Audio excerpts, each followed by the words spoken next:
How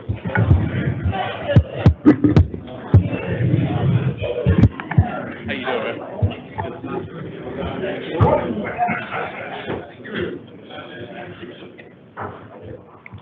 Which commissioner? You seen a commissioner? Oh, okay, okay.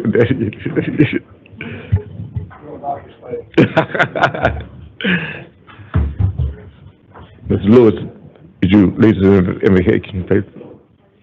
Let us pray. Dear Lord, we just want to lift our thanks up to you and our gratitude for all the blessings you give us. Lord, we ask for blessings and protection from men and women of this department and the people of this state that we serve.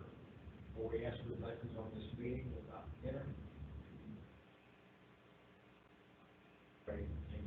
Amen. Thank you. Pledge allegiance to the flag of the United States of America and to the republic for which it stands, one nation, under God, indivisible, with liberty and justice for all.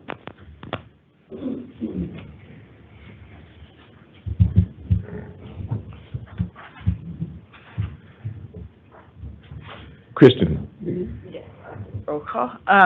District 1, Ms. Purcell. Present. 2, Ms. Williams. Here. 3, Mr. McIntyre. Here. 4, Mr. Brown. here. 5, Ms. Key. 6, Mr. Bowen. Here. 7, Mr. Thompson. Here. 8, Mr. Golden. Here. 9, Ms. Dunn. 10, Mr. Boswell. Here. 11, Mr. Lewis. Here. 12, Mr. Morris. Here. 13, Ms. Lemon. And 14, Mr. Rabley. Here. Thank you, thank you. You have any motion for the approval of minutes? Second. A motion second, and discussion. All in favor, aye. Aye. Opposed, nay. Minutes are approved. Thank you. Report on projects, in October, Albert Shively.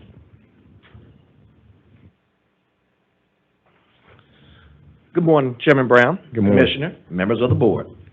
I'm here to present the projects the department is proposing to advertise for the October 2023 letting. Before we present October, here are the FY 2024 results. We have let a total of 68 projects in fiscal year 2024. This chart shows the number of projects by improvement type. The value of these 68 projects is approximately $536 million through the August 2023 bid awards. Of the 68 projects, 66 are GDOT let with an approximate value of $533 million, and 2 local let projects worth $4 million. This chart shows the dollar amount distribution by improvement type, with maintenance, safety, and bridge projects making up the bulk of those types. Here are the results of the August 2023 letting. Of the 20 GDOT let contracts presented to the board, 19 were awarded and 1 was rejected. Now I'm going to discuss the projects in the October 2023 letting. We have a total of 24 projects with 23 GDOT and 1 local let. The next 3 slides list those 24 projects arranged by congressional district.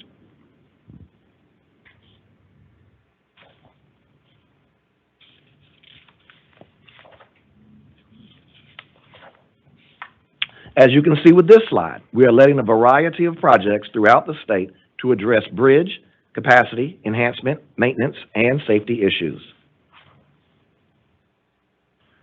The first highlighted project will resurface State Route 22 from Fall Line Trace to the Talbot County line for 12.23 miles.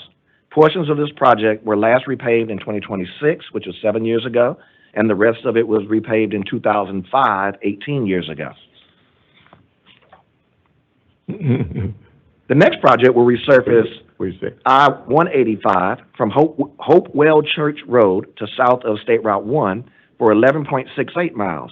This section was last repaved in 2007, 16 years ago.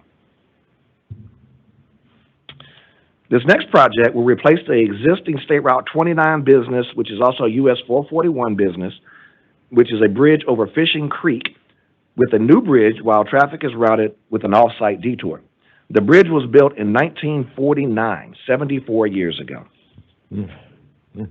And here's a ground view of that bridge to be replaced. This next project replaces the existing bridge on State Route 3, US 41, which is also US 76, over Peavine Creek in Catoosa County. The bridge was built in 1955, 68 years ago. This particular project will use an on-site detour. And here is a ground view of that bridge to be replaced. This next bridge at Slaughter Road at Kinchathonee Creek, the bridge was built in 1960, 63 years ago. And here's a shot of that bridge to be replaced. This next project will create a displaced left turn at the intersection of State Route 54 and State Route 74. Here's a layout of the improvement at this intersection to be built. The project will actually install a single displaced left turn lane from 74 southbound to State Route 54 eastbound, and will provide dual displaced left turn lanes from State Route 74 northbound to State Route 54 westbound. The project will create an additional right turn from State Route 74 southbound onto State Route 54 westbound and signalize the new dual right turn lanes. The right turn from State Route 54 eastbound to State Route 74 southbound will also be signalized. So a complicated project, but it's going to move traffic much better than the existing configuration. This next transportation improvement constructs a new interchange along I-20 at Old Mill Road through a design-build contract. The selected design builder will provide design and construction services for the project. The project will support economic growth and development in Morgan and Walton counties. And here's a layout of this new interchange to be built. So we have 24 projects proposed for the October 2023 letting, with 23 GDOT and 1 local let. This chart shows a distribution by improvement types. The estimate of the projects in the October 2023 letting is approximately $202 million. This chart shows the dollar amount distribution by improvement type. I now ask for your consideration for approval of the proposed projects presented for the October 2023 letting. That's a motion. Motion is second, discussion. All in favor, aye. Aye. Opposed, nay. Ayes have it, and motion is carried. Thank you. Let me ask you a question, please, sir. Of the one let project that wasn't awarded, what was the situation with that? Let me pull that one up real fast.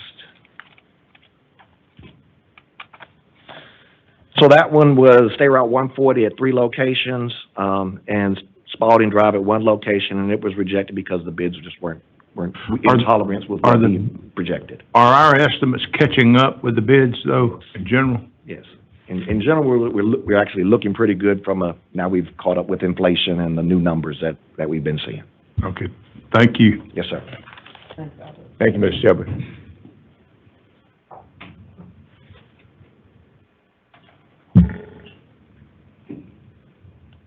Now, Markham. Good morning, Mr. Chairman, members of the board, Commissioner. Pleased to come before you this morning to present proposed revisions to the construction work program. I have 2 to present for you today. These are coming to you for the first time, so they will be for review.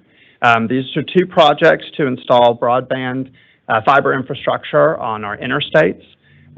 Happy to take any questions, otherwise these will come back to you next month for approval. They're both additions to the program. I have a question. Yes. So next, you say it'll come back to us next month. Is there a way to see a map of where these are going and what we've already completed to sort of, especially in the rural counties? Because I know that when COVID shut down, our rural counties really suffered from lack of access. So if possible, or you can just send it to me, I'd like to see where we are on the network. Yes, ma'am. Thank you. Happy to do that. Any more questions? Okay. Thank you. Thank you. Now we're at the Commissioner.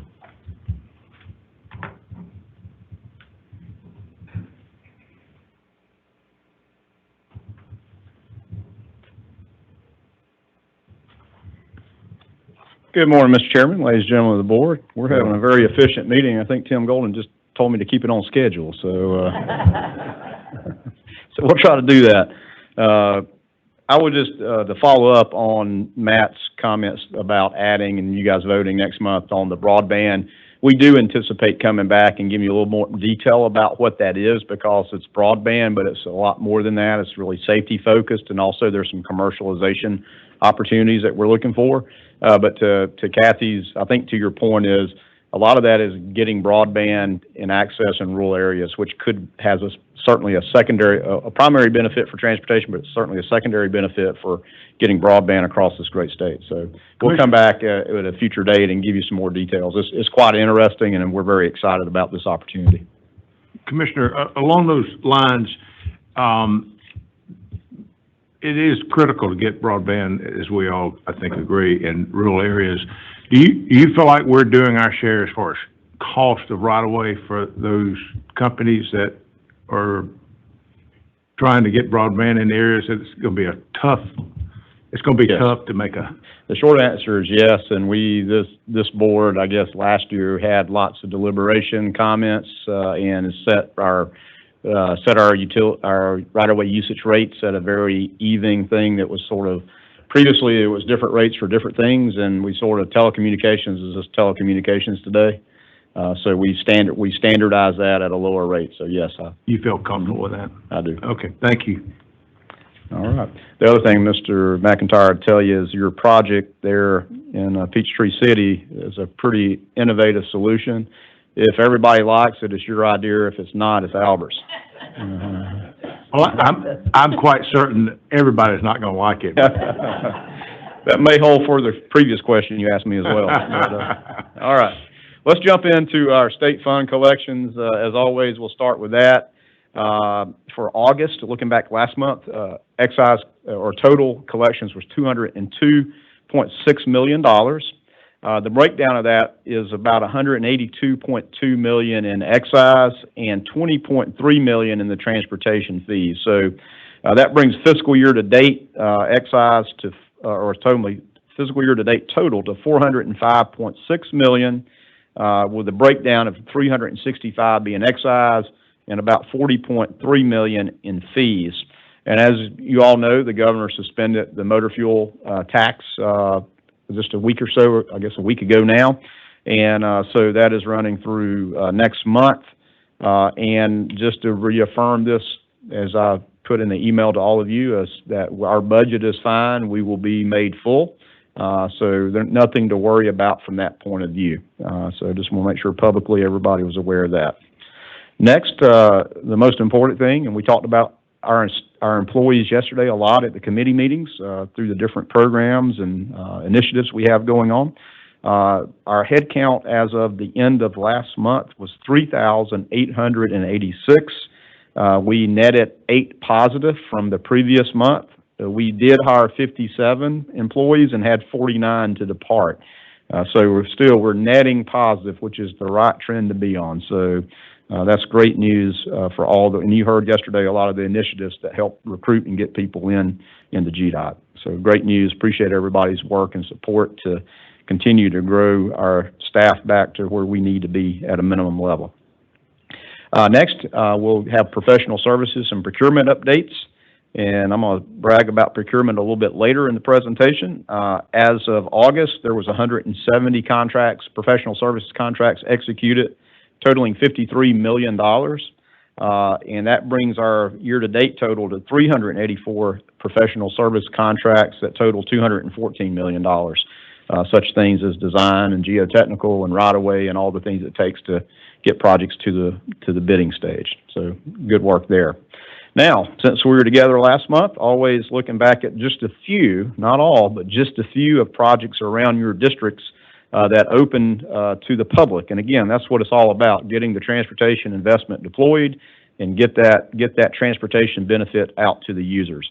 We'll start in Congressional District 6 and 11, which is both in Cobb and Fulton County, which is right here in GDOT's District 7 for a capital maintenance project. And this capital maintenance project was bridge rehabilitation doing concrete overlays, joint replacements, epoxy injection, repairing the spalls where the concrete chips away or breaks off, and also doing some substructure repair at some streams. This was on I-75 at State Route 120 in Cobb, and then on Mount Piran Road in Fulton County as well.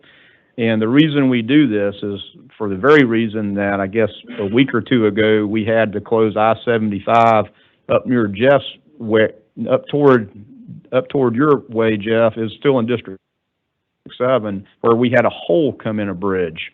And it was pretty snarled up through the morning, but you just can't leave the lane open when there's a hole in the bridge. So that's why we're doing these preventative projects, to try to get ahead of that so we don't have those emergency lane closures and have to respond when we don't want to, or certainly inconvenience the public in a major kind of way. So that's a great example of why we do these type of projects.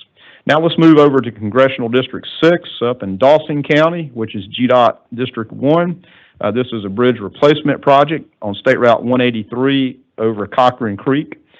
Tally Construction Company did the project. It was opened up on August 9th. It represents a $4.4 million investment, and the project opened ahead of schedule. And I was so excited about the bridge rehabilitation in Cobb and Fulton County, I forgot to tell you that that was done by Comanche Construction. It represented a $3 million investment on that bridge maintenance and rehabilitation work, and it completed ahead of schedule as well. I just get ahead of myself sometimes. I get so excited. So, all right. But this is a beautiful bridge in Dawson County. If you want to see what $4.4 million looks like, that right picture will show you what that looks like. All right. Let's move over and look at a safety and operations project south of Dawson County, down in Congressional District 10 in Butts County, which is GDOT District 3 there in Thomaston. You heard yesterday Grant Waldrop say District 6 didn't have as many roundabouts, but they're coming with more roundabouts. So here's District 3 with a roundabout that's opening up. State Route 16 at Higgins Road there in Butts County. The contractor was Quality Construction by McElroy. Opened on August 9th. A $3.5 million safety operational investment to do this roundabout. And so glad to have that safety and operational benefit there completed. Now we'll move to the east a little bit, over in Congressional District 12, Washington County, which is in our Tennille District and GDOT District 2. Another capital maintenance investment, as Albert mentioned a minute ago about repaving roads. Here was a major repaving, also milling and resurfacing and working on the shoulders for a little over 5.25 miles on the Fall Line Freeway, which ran from the west of State Route 15 to west to just the State Route 68 there in Washington County. Pittman Construction Company did the work. They completed it on August 17th, which was well ahead of our October 31st deadline. Represents a $3.3 million maintenance investment. You can see a great photo of that. Lastly, let me just update you about, again, an emergency project that we didn't plan. This was on I-16 over Pendleton Creek in Treutlen County. As you may recall, I mentioned last month, in fact, on August 4th, after a routine bridge inspection, our bridge inspectors go out and inspect bridges, I remind you, every bridge every 2 years. And so when they did their bridge inspection, they noticed some settlement of the foundations and raised concern and saw that the bridge was actually settling a little bit. And so obviously we took steps immediately to make sure the roadway was safe and got underway. And I want to thank our bridge design office for coming up with a design. I want to thank our District 2 office and our bridge liaisons for working with a contractor very quickly. In fact, we have Gregory Bridge Company to work and do this emergency repair. They were able to do it very timely and very neatly. In fact, we were able to close one lane on I-16 and keep traffic flowing most of the time, except over some weekends where we had to close I-16 and reroute traffic off of I-16 onto State Route 86. And I remind you that State Route 86 was the bridge that was knocked down by a truck a few years ago. So we had to replace that bridge. And so good thing that we had it replaced, because it became the detour for this bridge issue on I-16 in Treutlen County. So great work by everybody. They were able to do the work and limit the traffic impact, as we know how much freight traffic comes out of Savannah up I-16 into Atlanta.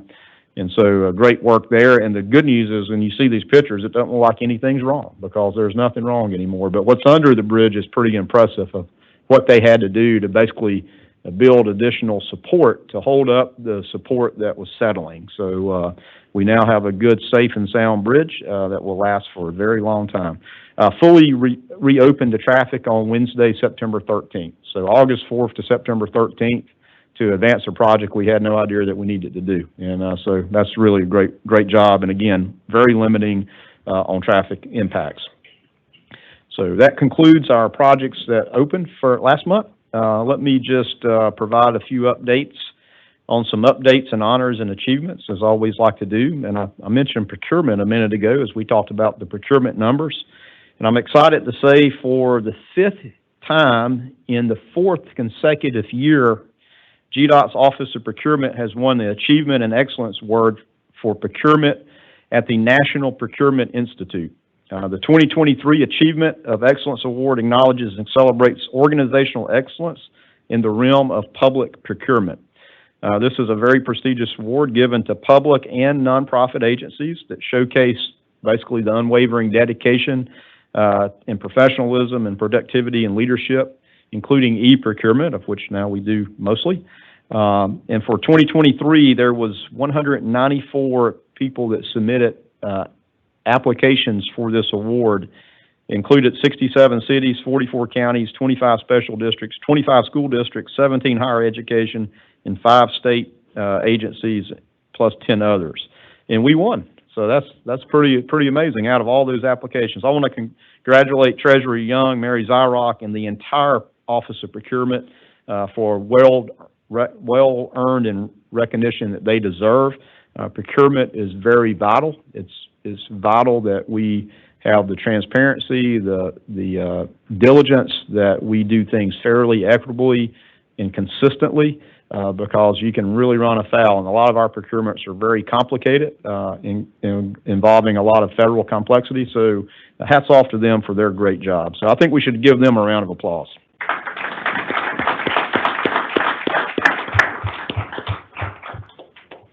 Also, last month, I mentioned to you about the TIA project over in Augusta, which is the historic 5th Street pedestrian bridge, which was revitalized from an old, outdated, and basically a bridge that was deficient and couldn't carry traffic anymore.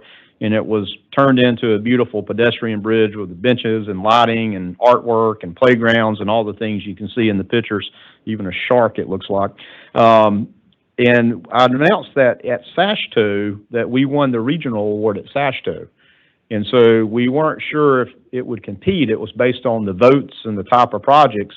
But this now is competing at the national level for the People's Choice Award, and it's based on voting. So get your phones out. I'm not asking you if you're already on your phone, but I'm just saying everybody get your phone out, snap the QR code, we'll do it together. And we're going to vote for this project because it matters. So go to your camera. Hey, Sabrina, I got you in the picture. I'm voting for Sabrina too, so. All right, you get there, then you just scroll down and vote for this project. Now, I'm not a robot, it's the robot test. I like that commercial. Uh-oh, you got to do a little math. I got to pick which bicycles are in the picture. That's tricky, too. You can vote every day. You can vote early and often, but only once a day. Only every 24 hours. Every 24 hours by device. So if you're like me, I got 2 phones. I tried to vote this morning, and it told me I had already voted, so I need to You had to wait. until 1:30. All right. So, as the saying goes, vote early, vote often. Let's see, I'm not a robot. This one's much easier, motorcycles. Okay. Uh-oh, I didn't do it. Tractors. I didn't get it right. I love that robot test commercial. So, all right, we've accomplished our mission. So do it again tomorrow, and you can keep doing it all the way through November 14th. So, help us out. The award is actually $10,000 cash prize.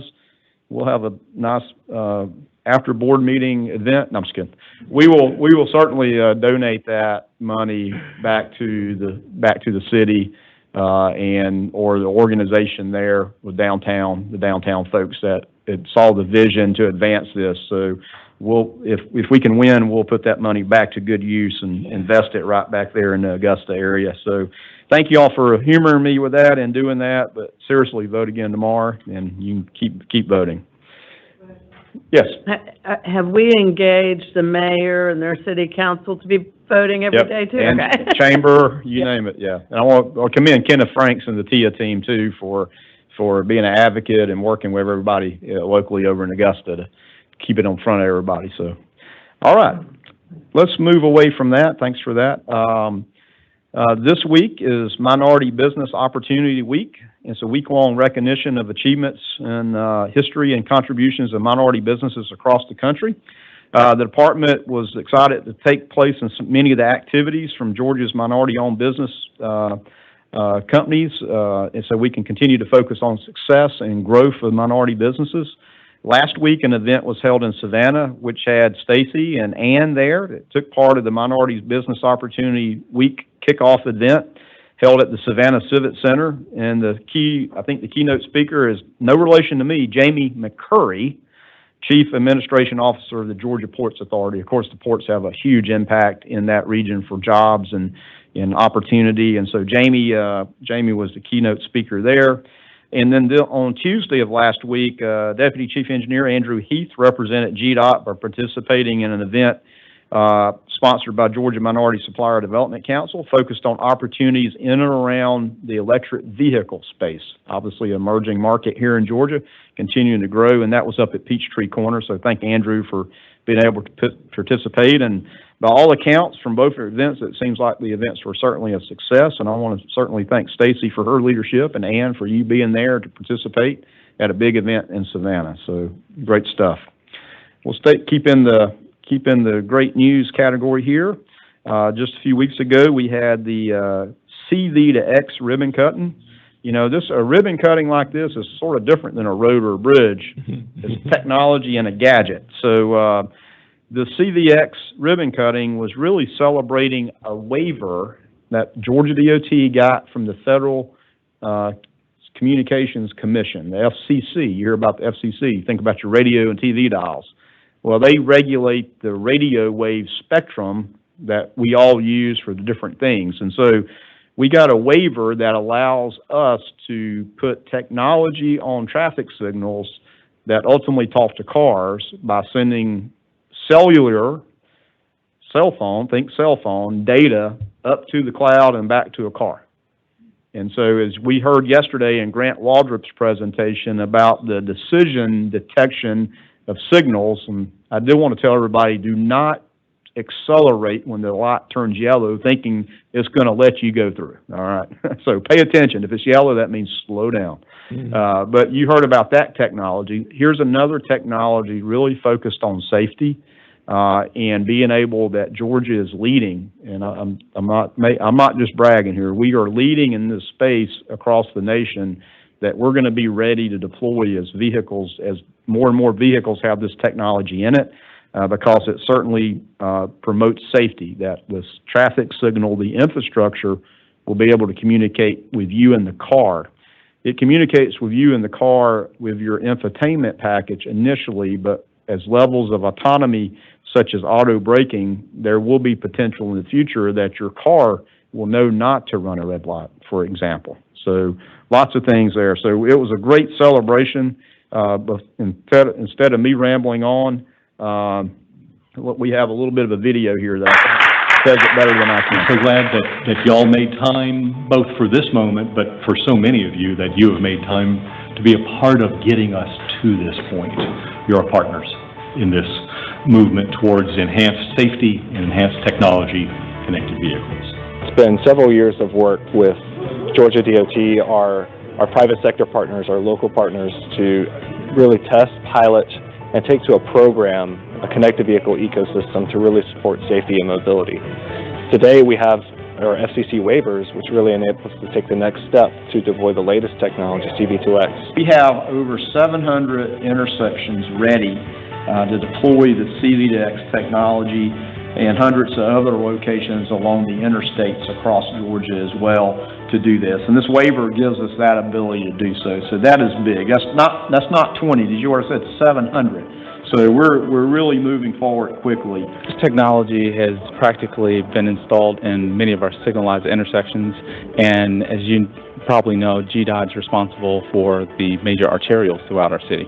So the opportunity that this presents to GDOT and the residents of Atlanta include greater safety towards our Vision Zero goals, transit commuter times and improved reliability, also communication for information about what's happening in the real world, the lived environment, and, you know, giving people a heads up in terms of what they can expect in terms of delays and traffic movement. So really momentous time.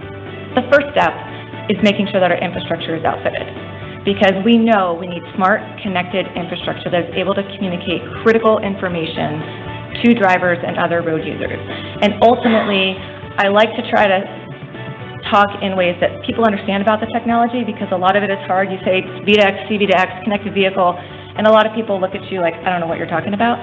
And so, you know, I describe it as sharing information, critical information with all road users to make better decisions and to have safer roads.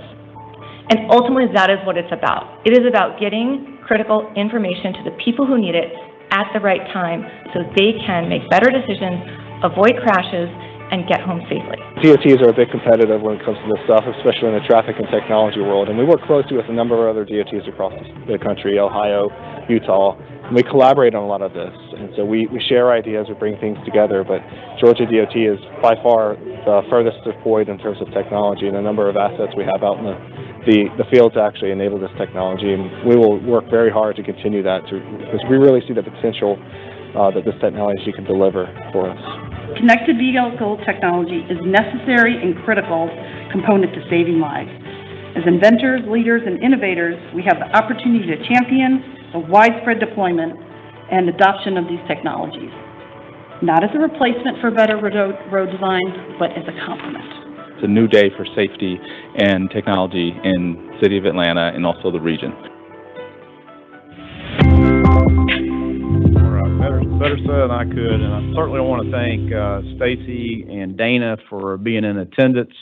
It was our federal highway administrator at the national level had planned to be there, and believe it or not, his flight got pushed back and he didn't make it. So Sabrina David, our division administrator, did a fine job in his stead, and thanks, Sabrina, for those words and the leadership. But I just want to give you, again, Laura Chance is the executive director of ITS America. That's a national organization.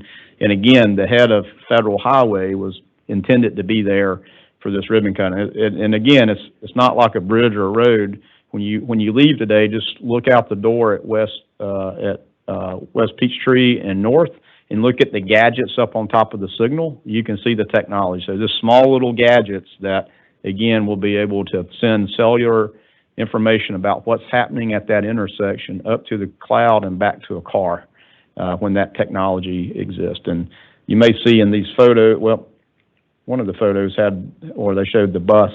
So we've partnered with Greta Express so that they have the technology in their buses, so the signal knows and the bus knows if it's on schedule or not. So if it's not on schedule, it will allow the signal to stay green so the bus can get back on schedule.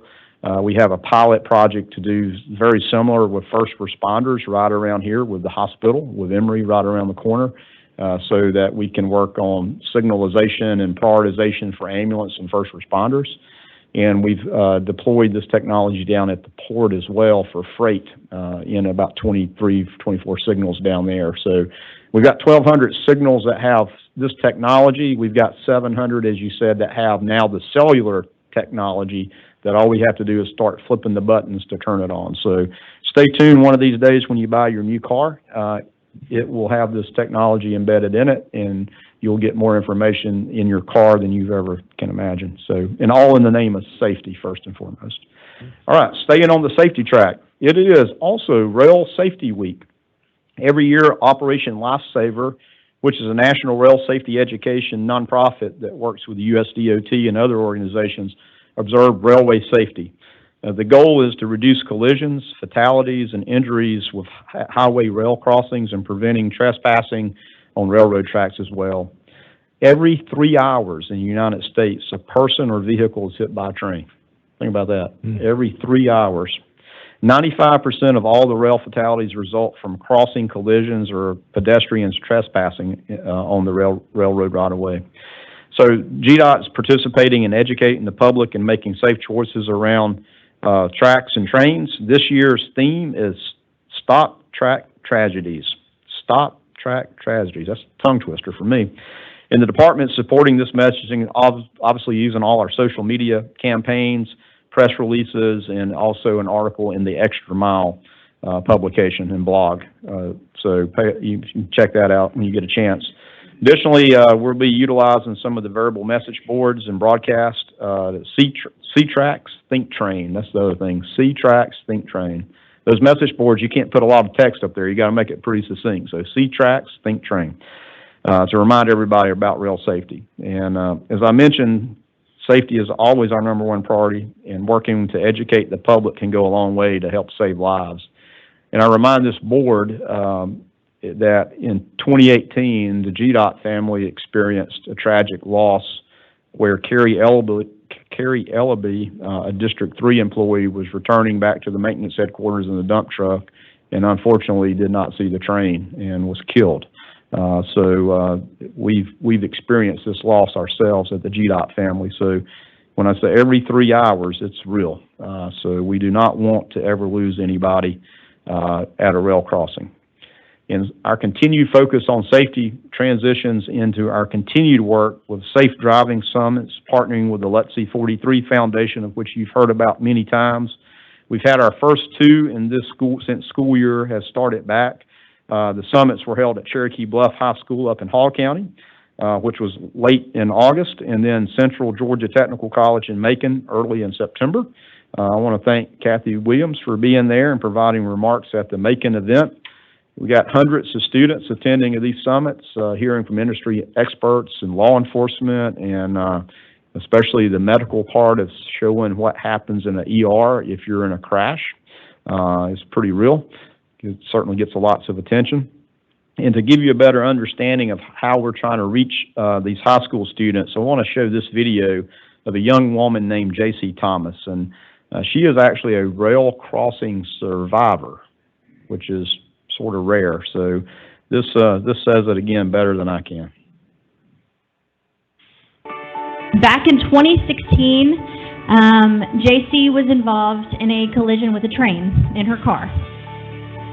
How old were you when the crash occurred? 17. 17. Okay, so how many of you in this room right now are 17? Okay, so again, understand that JC was in your seat, okay? She had dreams. She had ideas of things that she wanted to do with her life. Beth Ann, very quickly, what were the extent of JC's injuries? And do you know by chance how fast the train was traveling when it struck JC? I was told that the train was traveling about 35 miles per hour. It wasn't a passenger train. It was a CSX cargo train.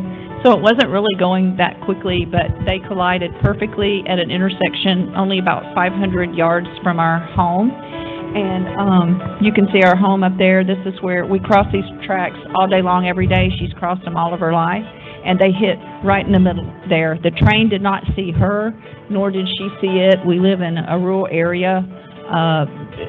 We don't really understand why neither saw each other.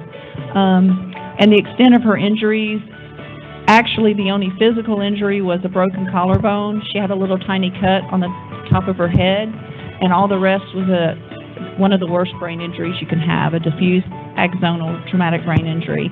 We were told initially that she would probably never wake up or never breathe on her own again. But look at me now.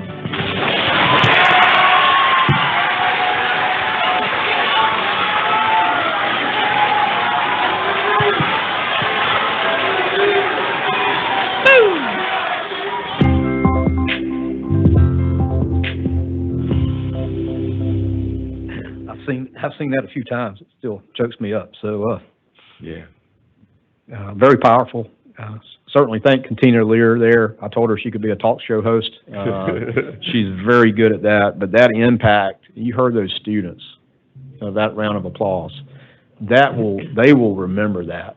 That's better than some, something we give out, some, koozie or something, but, that sticks with them. So I want to thank, again, LUTC 43 and everybody involved that makes these summits possible.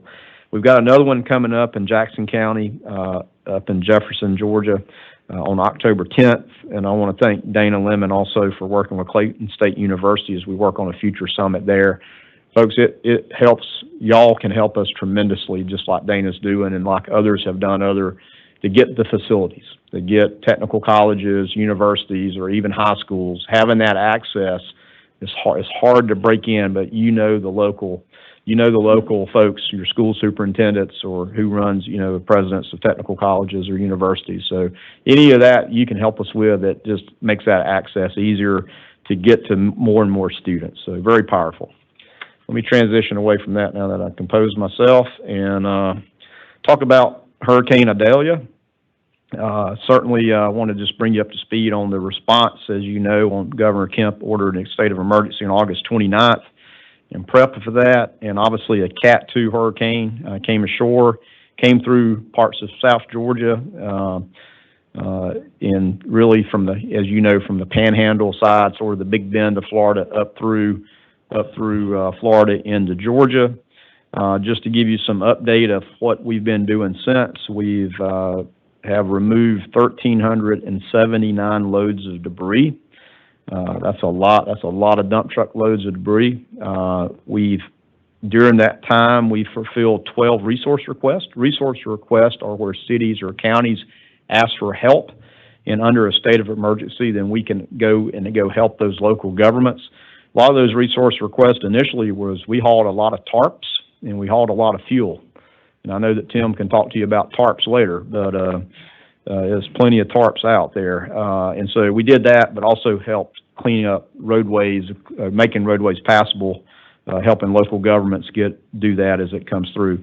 Our estimated cost so far is about $1.2 million. Again, most of this is labor and equipment, very, very labor intensive. We've had 100 employees from District 2 and 3 assisted with District 4 in the cleanup effort initially. Right now, District 4 is still at it themselves. During that time, when we have high winds, I always remind you, our two big cable stay bridges at Brunswick and Savannah, when the winds get up high to that tropical storm wind, we have to close those bridges. You do not want to be up on that high bridge because the wind's even faster the higher up you go. They were closed and opened within 24 hours. We go back and inspect those after the winds subside. We also inspected 58 other bridges due to flooding and high water. And so we need to go back. So our bridge inspectors deployed. We had them down there and were able to get the bridges inspected very soon so that you knew it was safe to drive back across the bridge. So in all, we had over 1,029 employees deployed to be responsive. And by 5 o'clock on August 30th, we had 28 routes that were closed, and we had 65 routes that we were able to make passable. When I say passable, it might just be one lane, but you can get through.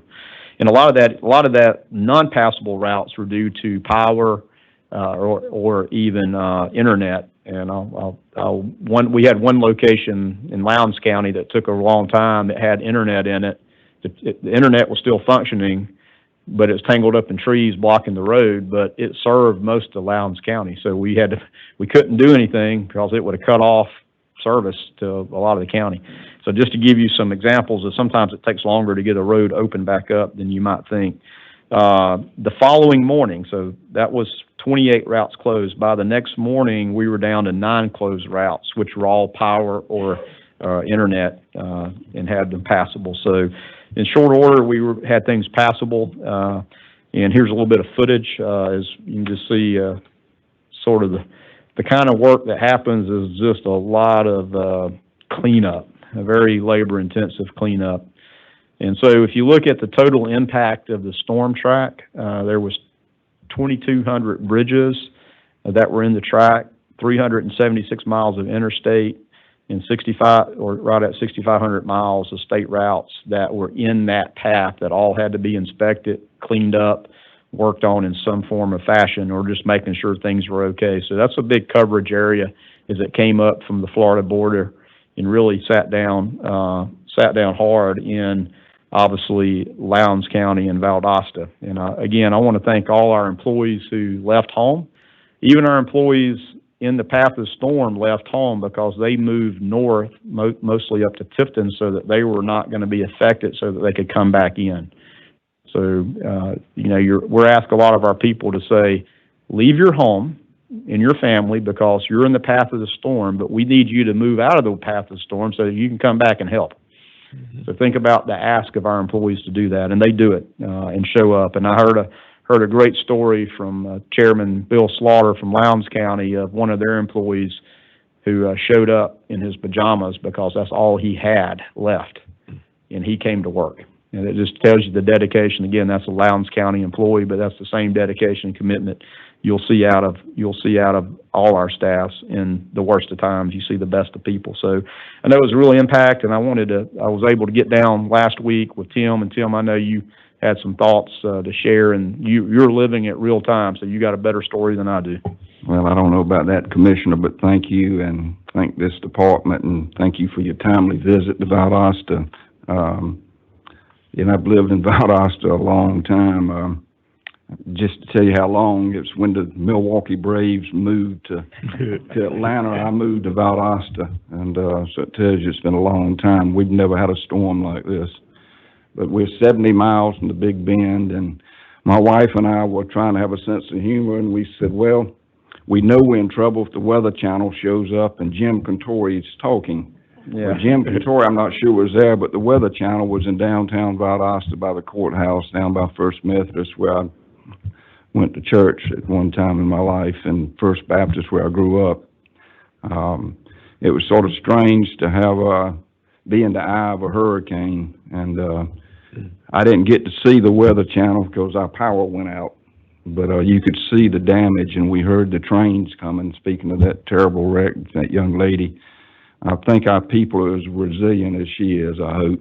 And but Valdosta took a big hit, and so did Cook and Clinch and Berrien and Brooks, surrounding area. They got hit, but Valdosta took the brunt. I'm not going to take too much time, but just to give you an idea, Valdosta State University was closed for 8 days. For 8 days, nobody had power from 3 to 10 days or more. Over 100 homes are completely damaged, demolished in Valdosta. Over 1,000 homes, and it keeps growing. More and more people finding they have leaks. My home's no exception. I try to have a sense of humor. I've been telling my wife that a lot of leaves getting in my pool, and I said, I'm going to take a couple of those big poplar trees out. Well, they're gone now, but this is not what I had in mind. But I'm glad they're gone. But tarps, thank you for that. Tarps just showing up all over the neighborhood, including my own home. A lot of people were really hurt by this storm, and but the good news is, I guess if this is good news, unfortunately one fatality, and it was a good Samaritan who stopped to help somebody. A tree fell on him. Think about that for a moment. But we were lucky. I'm really stunned there were no more fatalities during this storm, but I don't want to go through it again, but I will say this. Thank you to GDOT and all the employees, Scott and his team, and everybody that came to help. Commissioner, thank you for your timely visit. We were blessed by that. Governor Kemp and his staff, and FEMA and GEMA, everybody there. I also have to say Georgia Power, the EMCs, and Georgia Power in particular, my gosh, you don't know how many poles were snapped, how many lines were down. It was a monumental effort, and I watched it in real time, and I can't believe that they kept me up to date as well as they did. And to my mayor and my chairman, to Valdosta, the job they did and their dedication, and the employees of the city of Valdosta and Lowndes, and as well as Cook, Clinch, through the area, can't say thank you enough. But I will say lastly that in my neighborhood, you know, we know everybody and you speak, but now we're talking at length, and we still are, and they're still removing trees, and, so we were hit very hard, and, but I'm grateful for all the help and all the thoughts, and we're blessed as a people for that. Thank you. Thank you, Tim, and just again, all the best to Valdosta and Lowndes County as you continue to deal with this and get back to some new normal. And so I do appreciate the acknowledgement of Georgia Power. I did have the opportunity to talk to President Kim Green during the cleanup. Great coordination, great support, great partnership, and they had a lot of work to do for sure, as well as the EMCs, but certainly appreciate her leadership from the top of Georgia Power and us being able to be in community with each other and work together.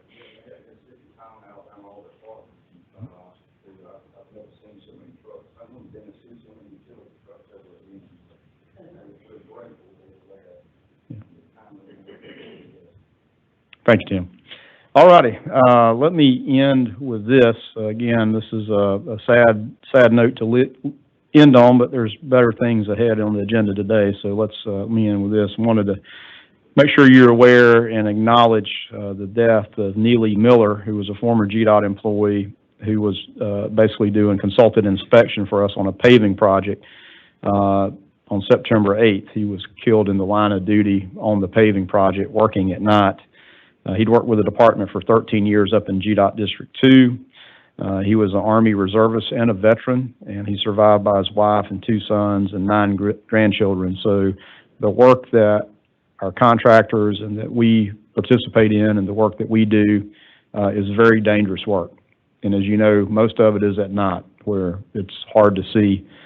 So we're very saddened by the loss of Neely. I want to thank him and his family for his commitment and dedication for trying to make transportation better for his fellow citizens, and this tragic loss, and certainly offer our condolences. And if we will, just take a second let's take a moment just to remember Neely Miller.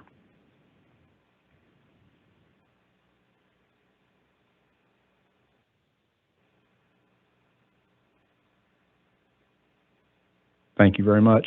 Mr. Chairman, that concludes my report. I'd be glad to entertain any questions or comments. Yes. Any questions? Yes.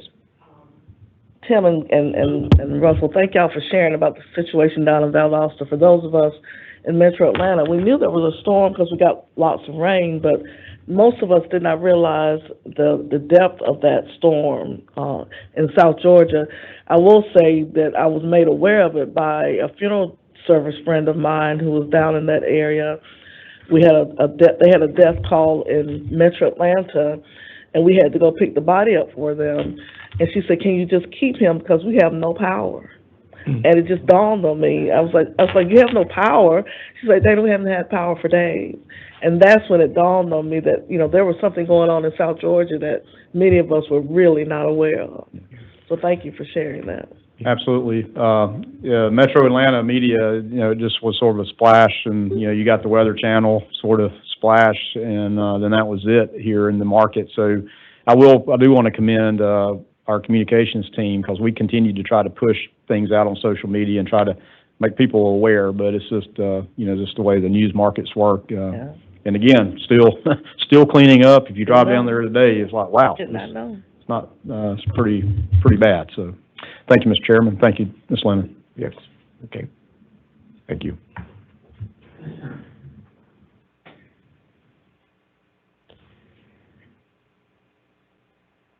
Now, Ms. Lemon? Okay. Good morning, fellow board members and those who are in attendance this morning. Morning. I am very, very honored to present a resolution this morning, and I'll just ask Mr. Bobby Hilliard and my sorority sister, his wife, to come forward, please, at this time, as I prepare to read this. Any other family members here? They don't want to come? They don't really like it? Oh, they're in San Diego. This is my family. Okay. Oh, okay. Yes. Okay, let's go with that. Good morning. And Mr. Chairman, after I read this, I will present it in the form of a motion. Okay. And it reads, whereas Bobby Hilliard is retiring from the Georgia Department of Transportation after 24 years of dedicated service to the state of Georgia, a graduate of San Diego State University with a bachelor's degree in civil engineering, Mr. Hilliard moved to Atlanta in 1989 and began his career at Georgia DOT as a design engineer 2 in the Office of Roadway and Airport Design. And Bobby Hilliard earned his professional engineer's license in 1994 and is a Georgia registered professional engineer. He was appointed to the Office of Consultant Design to manage consultant projects and contracts in 1997. In 1999, he left Georgia DOT to join the consultant industry and started a civil site firm. And in April 2009, Mr. Hilliard returned to Georgia DOT to lead the newly created Office of Program Delivery and then moved to the Office of Program Control in 2012, where he will retire. As administrator of the Office of Program Control, Bobby Hilliard has brought a keen understanding of Georgia DOT's program delivery processes, the significance of regulatory compliance as it influences the strategic decisions on the department's programs, and through analytics and forecasting, he's provided trend analysis for program delivery scenarios to aid in the department's decision-making. And Bobby Hilliard is the recipient of Georgia DOT's Simply the Best Volunteer Award for his outstanding service and his commitment to helping Georgia DOT, one of the best DOTs in the country. He's also received honorary membership in the National Society of Leadership and Success, Sigma Alpha Pi chapter, for his valuable contribution to the society and for exemplifying a commitment to excellence in developing student leaders, and worked on many significant projects throughout the state of Georgia, including the design of State Road 141, Peachtree Industrial Boulevard, State Route 96, Butler Bypass, and the 1994 emergency flood projects, where he designed roads and bridges approaches in response to bridge damage and closures. And whereas Bobby Hilliard is an extremely well-liked and respected leader in the Office of Program Delivery, his colleagues describe him as more than a coworker and a leader who exemplifies professional, knowledgeable, consistent, and compassionate leadership who will be greatly missed. And therefore be it resolved that the State Transportation Board recognizes Bobby Hilliard for his exemplary contributions, his loyal service, and for his leadership and unwavering commitment to the citizens of Georgia and the Georgia Department of Transportation. Be it further resolved, a copy of this resolution be spread upon the minutes of this meeting, and a suitable copy be presented to Bobby Hilliard in honor and recognition of his retirement from the Georgia Department of Transportation for 24 years of service to the state of Georgia. And Mr. Chairman, at this time, I'd like to make this in the form of a motion that we adopt this resolution.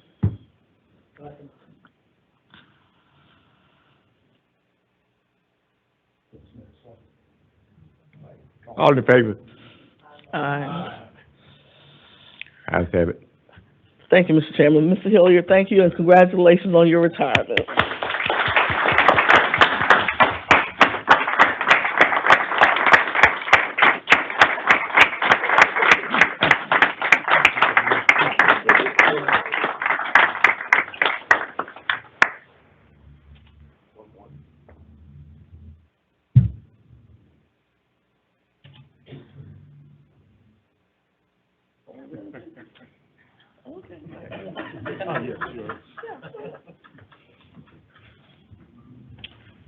Chairman Brown, members of the board, Commissioner, I'm honored to receive this recognition and resolution.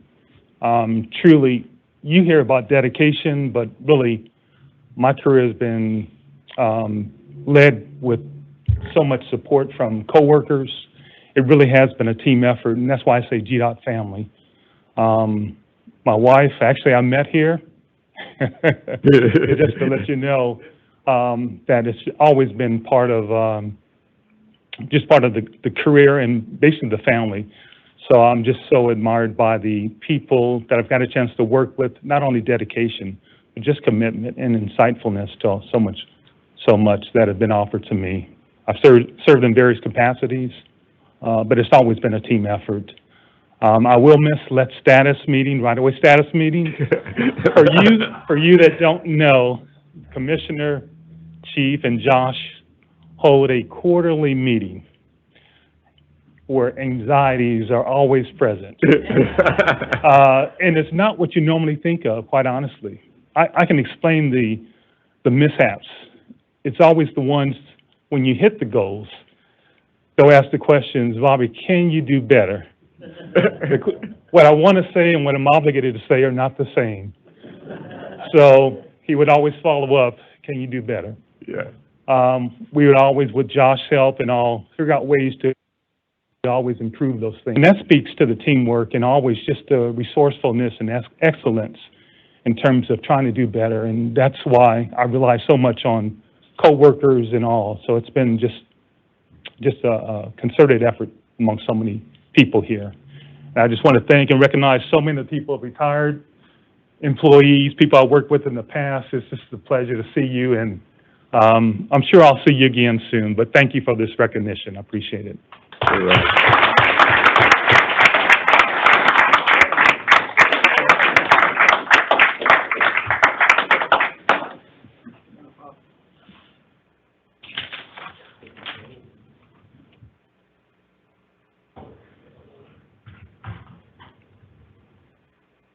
Like I have the board committee reports. Let's start with legislative committee, Ms. Questel. Thank you, Mr. Chairman. The Legislative Committee convened yesterday at 1:30 p.m. Board members present included myself, Jeff Lewis, Jamie Boswell, Robert Brown, Kathy Williams, Dennis McIntyre, and Kurt Thompson. The first order of business, Joshua Waller, the Director of Policy and Government Affairs, provided a federal transportation update, including the status of the Federal Aviation Administration reauthorization and a discussion of the interaction between federal authorization and appropriation legislation. With current federal appropriation expiring on September the 30th, Mr. Waller detailed potential scenarios, including the passage of a continuing resolution or the lapse in annual appropriations. There was no action taken by our committee. No further business was taken, and the meeting was adjourned at 1:47 p.m. Okay. Thank you, Ms. Purcell. Now you can do administrative measure. Yes, sir. Thank you, Mr. Chairman. The Administrative Committee convened on September the 20th at 1:48 p.m. Board members present, Vice Chair Purcell, Boswell, Brown, Williams, McIntyre, Thompson, and Lewis. Their first order of business, the committee heard from the department's recruitment manager, Nicole Glenn. She provided an update on the summer intern program. The department uses the intern program as a recruitment tool to build a pipeline of candidates for years to come. The summer intern program is an excellent opportunity to show off the department's culture of innovation and collaboration. The 2023 program was the largest program in GDOT history. GDOT welcomed 87 interns, 73 engineering interns, and 14 non-engineering interns. Engineering interns had the opportunity to rotate through multiple areas of transportation offices to discover what fits them best. The non-engineering interns are paired with professionals in the area of their study. Over the last 3 years, GDOT has hired 110 CE2s, 25% of which were previous interns. Many of our leaders, two also include our commissioner, have been previous GDOT interns. While we have hired 110 entry-level civil engineers, we have had 113 engineers of all levels leave our department. The entire level civic engineering position is used to backfill those positions. Those engineers come in and are given the training they need to be promoted to higher levels. Our department invests in employees the way it invests in infrastructure, by giving employees all the tools needed for long, successful careers. There was no action taken by our committee, being no further business. The meeting was adjourned at 2:01 p.m. Thank you, Ms. Purcell. Ms. Boswell. Thank you. Thanks, sir.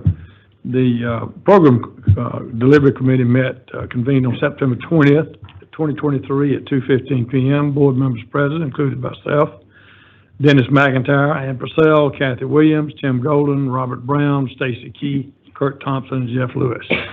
Andy Casey, State Roadway Design Engineer, gave an update from the Office of Roadway Design that highlighted the RAPID program. The Office of Roadway Design, along with our 7 district offices, is responsible for in-house engineering and design of a variety of urban and rural transportation projects throughout the state. This includes the development and coordination of conceptual layouts and reports, right-of-way plans, and construction plans for operational, safety, bridge replacement, and capital improvement projects. RAPID stands for Roadway Accelerated Program for Individual Development. This accelerated program was established to grow the engineer's knowledge, skills, abilities in becoming a highly productive transportation design engineer as quickly as possible.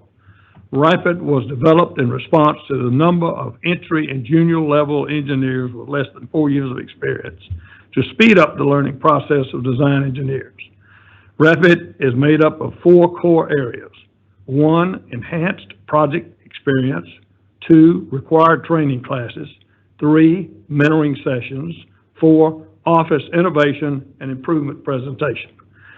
Andy described each of these 4 areas and highlighted a few of the office innovation ideas from the past RAPID graduates. No action was taken. There being no further business, I adjourn the meeting at 2:31 p.m. Thank you, Mr. Baldwin. Now we have Mr. Golden. Thank you, Mr. Chairman. The statewide Transportation Planning Strategic Planning Committee convened on September 20th at 2:45 p.m. Board members present included myself, Jeff Lewis, Ann Purcell, Kurt Thompson, Dennis McIntyre, Robert Brown, Jamie Boswell, Kathy Williams, and Stacy Key. First order of business, Vivian Canizares, if I'm pronouncing that correctly. If I'm not, I apologize. The Assistant Office Head for Rural and Metro Planning did a good job presenting the fiscal year 24-27 statewide transportation improvement program known as STIP for our consideration. The STIP is GDOT's 4-year fiscally constrained program for transportation capital improvement, and it lists federally funded roadway and transit projects statewide, except for those projects located in metropolitan planning areas known as MPOs. Vivian provided an overview of the STIP and an update on the results of the public comment period, which ran from August 18th to September 17th. Governor Brian Kemp approved the draft STIP on September the 19th. Vivian ended her presentation with a request for the committee approval and recommendation of the draft STIP to the full board for our approval. Once the STIP is approved by the State Transportation Board, it will be submitted to the Federal Highway Administration and the Federal Transit Administration for their joint review and final approval. Committee actions, I ask for a motion to approve the draft 24-27 STIP. Jeff Lewis made the motion to approve. It was seconded by Ann Purcell and quickly by Dennis McIntyre and approved by the committee. With no further business being held, I adjourn the meeting at 3:01 p.m. With that said, Mr. Chairman, I now make a motion to the full board that we approve the draft fiscal 24-27 STIP. Second. Second. All, in discussion? All in favor, vote aye. Aye. Opposed, nay. Ayes have it. Thank you. Thank you. Thank you, Mr. Purcell. Thank you, Mr. Chairman. The Committee of the Whole convened September the 20th at 3:01 p.m. Board members present were Chairman Brown, Purcell, Boswell, Williams, McIntyre, Key, Thompson, Golden, and Lewis. The first order of business, Grant Waldroff, the District 6 engineer, provided an update of the activities and accomplishments in District 6. He provided an overview of the district head count, highlighting the recent increase to 322 employees. He also discussed the increase in the number of employees with 0 to 5 of tenure and the work to onboard and train these new employees. Grant then discussed the accomplishments in the district office of administration, pre-construction, construction, maintenance, utility, and traffic operations. Grant provided the status of the work to widen State Route 20 in Cherokee County, Old Alabama Road in Bartow County, State Route 92 in Paulding County, and the Villa Risca bypass in Carroll County. In maintenance, he discussed the emergency response to the flooding in Chattooga and Floyd counties in September of 2022. Canopy clearing work on the interstates of northwest Georgia, and the drainage and guardrail maintenance. In traffic ops, he discussed roundabouts, flashing yellow arrows, dynamic decision zone detection, and quick response. The second order of business taken by the committee, Bill Wright, our local grant administrator, gave a local maintenance and improvement grant program update, known to us as LMIG. The program was reconstructed under Senate Bill 200 in 2009 and combined LARP and state aid to form LMIG. Mr. Wright discussed funding for the program and how the formula is determined. He discussed what types of projects are eligible for the grants, annual allocations, and showed examples of projects funded by LMIG grant funds. There was no action taken by our committee. Having no further business, the meeting was adjourned by Chairman Brown at 4:04 p.m. Mr. Chairman, that concludes the report. Thank you, Ms. Fitzgerald. We have one more item we have to deal with here. It's Commissioner salary approval, and we will announce at the July meeting that it intended to raise the Commissioner's salary.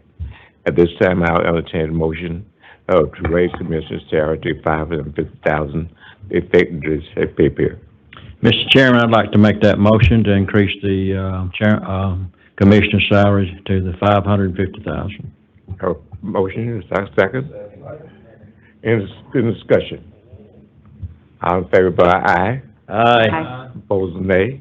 Ayes have it, and the motion is for Commissioner. Very welcome. New business to be discussed in this meeting. There's no new business, the meeting is adjourned. Thank you.